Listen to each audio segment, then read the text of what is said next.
একটা গল্প মনে পড়ে গেল।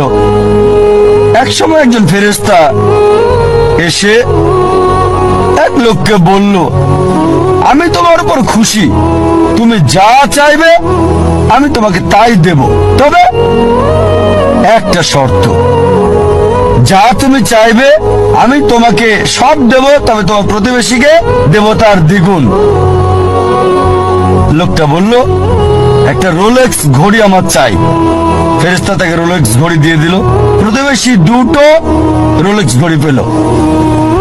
লোকটি বলল, একটা মার্সিডিজ গাড়ি আমার চাই।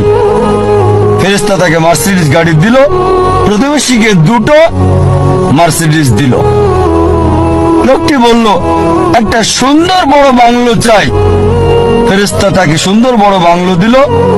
তার প্রতিবেশীকে দেওয়া হলো দুটো সুন্দর বড় বাংলো। লোকটি পরে বলল, দয়া করে আমার শেষ ইচ্ছাটা তুমি পূরণ করে দাও। কি সেটা? আমার একটা চোখ তুমি নষ্ট করে দাও, যাতে কিছু আমি চোখে না দেখতে পাই। চিন্তা করেন,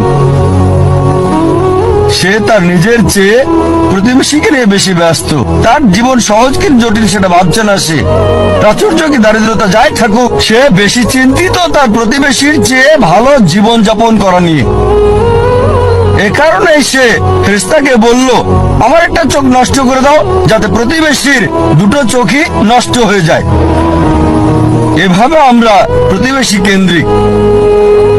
নিজে সুখী কিনা ভাবছে না, দেখতে পারবে কিনা সেটা ব্যাপার না,